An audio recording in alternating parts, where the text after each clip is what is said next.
Clip number 1485۔ اس clip میں آپ قرآن پاک کی سورہ فتح کی آیت نمبر 14 سے 15 تک کی تلاوت، ترجمہ اور تفسیر قرآن صراط الجنان سماعت فرمائیں گے۔ بسم اللہ الرحمن الرحیم۔ ترجمہ، اللہ کے نام سے شروع جو نہایت مہربان رحمت والا ہے۔ وَلِلَّهِ مُلْكُ السَّمَاوَاتِ وَالْأَرْضِ يَغْفِرُ لِمَن يَشَاءُ وَيُعَذِّبُ مَن يَشَاءُ وَكَانَ اللَّهُ غَفُورًا رَحِيمًا۔ ترجمہ، اور آسمانوں اور زمین کی سلطنت اللہ ہی کے لیے ہے، جس کی چاہے مغفرت فرمائے اور جسے چاہے عذاب دے، اور اللہ بخشنے والا مہربان ہے۔ وَلِلَّهِ مُلْكُ السَّمَاوَاتِ وَالْأَرْضِ، اور آسمانوں اور زمین کی سلطنت اللہ ہی کے لیے ہے۔ بیعت کرنے والوں اور برے گمان کرنے والوں کا حال بیان کرنے کے بعد یہاں ارشاد فرمایا جا رہا ہے کہ آسمانوں اور زمین کی سلطنت اللہ تعالیٰ کے لیے ہے، وہ ان میں جیسے چاہے تصرف فرمائے، اور جس کی یہ شان ہے وہ اپنی مشیت کے مطابق جس کی چاہے مغفرت فرمائے اور جسے چاہے عذاب دے، اور اس کی مغفرت اور رحمت عذاب کے مقابلے میں زیادہ ہے، جیسا کہ آیت کے آخر میں یہ ارشاد فرمانے سے معلوم ہوا کہ اللہ تعالیٰ بخشنے والا مہربان ہے۔ مغفرت اور عذاب سے متعلق چار باتیں، یہاں مغفرت اور عذاب سے متعلق چار باتیں یاد رکھیں۔ نمبر 1، گناہگار مسلمان کی مغفرت فرما دینا اللہ تعالیٰ کا فضل ہے، اور اسے عذاب دینا اس کا عدل ہے، اور کسی کو یہ حق حاصل نہیں ہے کہ وہ اللہ تعالیٰ کے فضل اور عدل پر اعتراض کر کے اس میں دخل اندازی کرے۔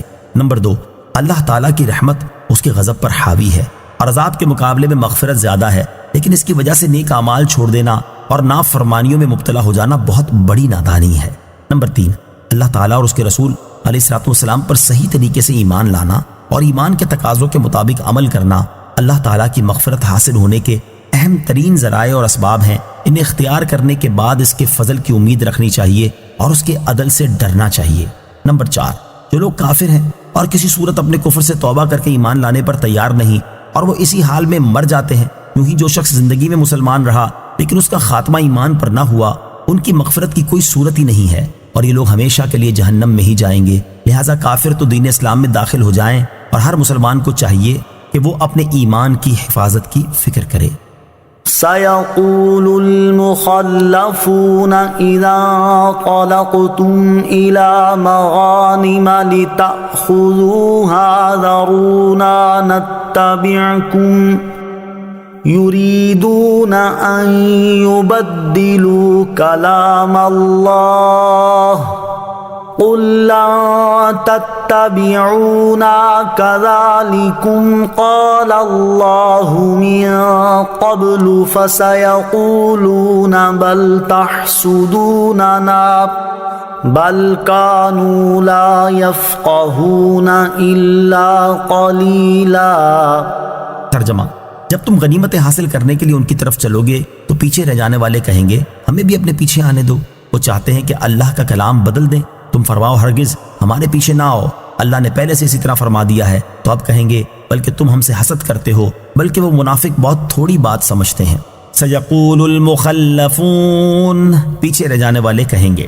جب مسلمان حدیبیہ کی صلح سے فارغ ہو کر واپس آئے تو اللہ تعالیٰ نے ان سے خیبر کی فتح کا وعدہ فرمایا، اور وہاں سے حاصل ہونے والے غنیمت کے اموال حدیبیہ میں حاضر ہونے والوں کے لیے خاص کر دیے گئے۔ جب خیبر کی طرف روانہ ہونے کا وقت آیا تو مسلمانوں کو یہ خبر دی گئی کہ جو لوگ حدیبیہ میں حاضر نہیں ہوئے وہ غنیمت کے لالچ میں تمہارے ساتھ جانا چاہیں گے، اور تم سے کہیں گے ہم بھی تمہارے ساتھ خیبر چلیں اور جنگ میں شریک ہوں۔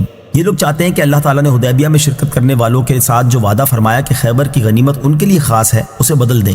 آپ ان سے فرما دینا کہ تم ہمارے پیچھے ہرگز نہ آؤ۔ اللہ تعالیٰ نے ہمارے مدینہ منورہ آنے سے پہلے یوں ہی فرما دیا ہے کہ غزوہ خیبر میں وہی شریک ہوں گے اور اس کی غنیمتیں انہی کو ملیں گی جنہوں نے حدیبیہ میں شرکت کی تھی، اور ہم تمہیں اپنے ساتھ آنے کی اجازت دے کر اس حکم کی خلاف ورزی نہیں کر سکتے۔ یہ جواب سن کر وہ صحابہ کرام علیہ رضوان سے کہیں گے ایسی بات نہیں ہے، بلکہ حقیقت یہ ہے کہ تم ہم سے حسد کرتے ہو اور یہ گوارا نہیں کرتے کہ ہم تمہارے ساتھ غنیمت کا مال پائیں۔ صحابہ کرام علیہ رضوان میں تو حسد کا شائبہ تک نہیں، بلکہ وہ منافق دین کی بہت تھوڑی بات سمجھتے ہیں، اور ان کا حال یہ ہے کہ محض دنیا کی بات سمجھتے ہیں، حتیٰ کہ ان کا زبانی اقرار بھی دنیا ہی کی غرض سے تھا اور آخرت کے امور کو بالکل نہیں سمجھتے۔ یہاں فتح خیبر اور اس سے حاصل ہونے والی غنیمت کی تقسیم سے متعلق مزید دو باتیں سماعت کیجیے۔ نمبر 1، صلح حدیبیہ 6 ہجری میں ہوئی اور فتح خیبر 7 ہجری میں۔ خیبر نہایت آسانی سے فتح ہو گیا اور وہاں مسلمانوں کو بہت غنیمتیں ملیں۔ نمبر 2، حضرت جعفر رضی اللہ تعالیٰ عنہ اپنے ساتھیوں کے ہمراہ جنگ خیبر کے موقع پر حبشہ سے پہنچے، حضور علیہ الصلوۃ والسلام نے انہیں بھی غنیمت سے حصہ دیا۔ یہ عطیہ سلطانی تھا، لہذا اس عطا کی وجہ سے آپ علیہ الصلوۃ والسلام پر کوئی اعتراض نہیں کیا جا سکتا۔ کلپ نمبر 1486، اس کلپ میں آپ قرآن پاک کی سورہ فتح کی آیت نمبر 16 سے 17 تک کی تلاوت، ترجمہ اور تفسیر قرآن صراط الجنان سماعت فرمائیں گے۔ بسم اللہ الرحمن الرحیم۔ ترجمہ، اللہ کے نام سے شروع جو نہایت مہربان رحمت والا ہے۔ قل للمخلفین من الاعراب ستدعون الى قوم اولی بأس شدید تقاتلونهم او يسلمون فإن تطيعوا يؤتكم الله أجرا حسنا وَإِن تَتَوَلَّوْا كَمَا تَوَلَّيْتُم مِّن قَبْلُ يُعَذِّبْكُمْ عَذَابًا أَلِيمًا۔ ترجمہ، پیچھے رہ جانے والے دیہاتیوں سے فرماؤ، ان قریب تمہیں ایک سخت لڑائی والی قوم کی طرف بلایا جائے گا، تم ان سے لڑو گے یا وہ مسلمان ہو جائیں گے، پھر اگر تم فرما برداری کرو گے تو اللہ تمہیں اچھا ثواب دے گا، اور اگر پھرو گے جیسے تم اس سے پہلے پھر گئے تھے تو وہ تمہیں دردناک عذاب دے گا۔ قل للمخلفین من الاعراب، پیچھے رہ جانے والے دیہاتیوں سے فرماؤ۔ اللہ تعالیٰ نے اپنے حبیب علیہ الصلوۃ والسلام کو یہ حکم دیا کہ وہ حدیبیہ میں شریک نہ ہونے والے دیہاتیوں کو جنگ خیبر میں اپنے ساتھ آنے سے منع کر دیں، اور ان دیہاتیوں کا حال یہ تھا کہ ان کا تعلق مختلف قبائل سے تھا، اور ان میں بعض ایسے بھی تھے جن کے تائب ہونے کی امید تھی، اور بعض ایسے بھی تھے جو نفاق میں بہت پختہ اور سخت تھے۔ اللہ تعالیٰ کو انہیں آزمائش میں ڈالنا منظور ہوا تاکہ توبہ کرنے والے اور نہ کرنے والے میں فرق ہو جائے، اس لیے حکم ہوا کہ اے حبیب علیہ الصلوۃ والسلام ان دیہاتیوں سے فرما دیجئے ان قریب تمہیں ایک سخت لڑائی کرنے والی قوم کی طرف بلایا جائے گا تاکہ تم ان سے جنگ کرو یا وہ لوگ مسلمان ہو جائیں، پھر اگر تم بلانے والے کی فرما برداری کرو گے تو اللہ تعالیٰ تمہیں دنیا میں غنیمت اور آخرت میں جنت کی صورت میں اچھا اجر دے گا، اور اگر فرما برداری کرنے سے پھرو گے جیسے تم اس سے پہلے حدیبیہ کے موقع پر پھر گئے تھے تو وہ تمہیں آخرت میں دردناک عذاب دے گا۔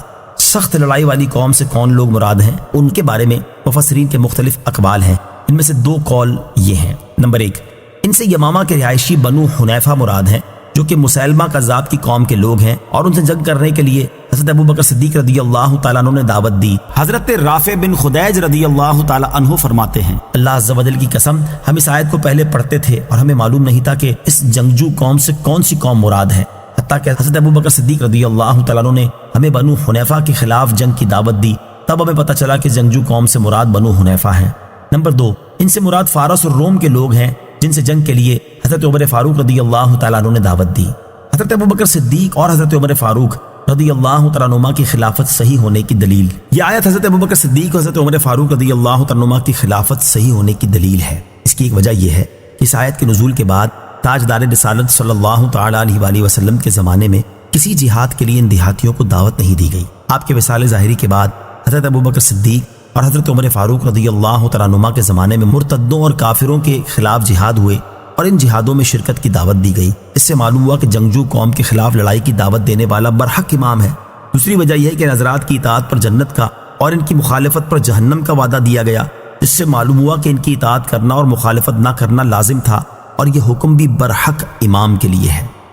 ليس على الأعمى حرج ولا على الأعرج حرج ولا على المريض حرج ومن يطع الله ورسوله يدخله جنات تجري من تحتها الأنهار وَمَن يَتَوَلَّ يُعَذِّبْهُ عَذَابًا أَلِيمًا۔ ترجمہ، اندھے پر کوئی تنگی نہیں اور نہ لنگڑے پر کوئی مضائقہ اور نہ بیمار پر کوئی حرج ہے، اور جو اللہ اور اس کے رسول کا حکم مانے تو اللہ اسے باغوں میں داخل فرمائے گا جن کے نیچے نہریں بہتی ہیں، اور جو پھرے اللہ اسے دردناک عذاب دے گا۔ لَيْسَ عَلَى الْأَعْمَى حَرَج، اندھے پر کوئی تنگی نہیں۔ شان نزول، جب اوپر کی آیت نازل ہوئی تو جو لوگ اپاہج اور معذور تھے انہوں نے عرض کی، یا رسول اللہ صلی اللہ تعالیٰ علیہ وسلم ہمارا کیا حال ہوگا؟ اس پر یہ آیت کریمہ نازل ہوئی اور فرمایا گیا، جہاد سے رہ جانے کی صورت میں اندھے پر کوئی تنگی نہیں اور نہ لنگڑے پر کوئی مضائقہ اور نہ بیمار پر کوئی حرج ہے، یہ عذر ظاہر ہے اور ان کے لیے جہاد میں حاضر نہ ہونا جائز ہے، کیونکہ نہ یہ لوگ دشمن پر حملہ کرنے کی طاقت رکھتے ہیں نہ اس کے حملے سے بچنے اور بھاگنے کی۔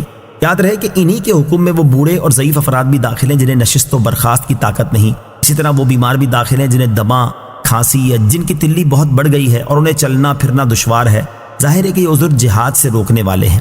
ان کے علاوہ اور بھی آزار ہیں جن کے ہوتے ہوئے جہاد میں شرکت نہ کرنا جائز ہے، مثلا انتہا درجے کی محتاجی اور سفر کے لیے درکار ضروری چیزوں پر قدرت نہ رکھنا، یا ایسی ضروری مجبوریات جو سفر سے مانع ہوں، جیسے کسی ایسے مریض کی خدمت میں مصروف ہے جس کی خدمت کرنا اس پر لازم ہے اور اس کے سوا کوئی اس خدمت کو انجام دینے والا نہیں ہے۔ وَمَن يُطِعِ اللَّهَ وَرَسُولَهُ، اور جو اللہ اور اس کے رسول کا حکم مانے۔ ارشاد فرمایا کہ جو شخص جہاد اور اس کے علاوہ دیگر احکام میں اللہ تعالیٰ اور اس کے رسول علیہ الصلوۃ والسلام کا حکم مانے گا، اس کی جزا کے طور پر اللہ تعالیٰ اسے ایسے باغوں میں داخل فرمائے گا جن کے نیچے نہریں بہتی ہیں، اور جو اطاعت سے اعراض کرے گا اور کفر و نفاق پر ہی قائم رہے گا تو اس کی سزا کے طور پر اللہ تعالیٰ اسے آخرت میں دردناک عذاب دے گا۔ ویڈیو دیکھنے کا شکریہ۔ اگر آپ چینل پر نئے ہیں تو سبسکرائب کر لیں اور ساتھ ہی ساتھ بیل آئیکن پر بھی کلک کر دیں تاکہ یوٹیوب ہماری ہر ویڈیو کا نوٹیفیکیشن سب سے پہلے آپ کو بھیج دے۔ جزاک اللہ۔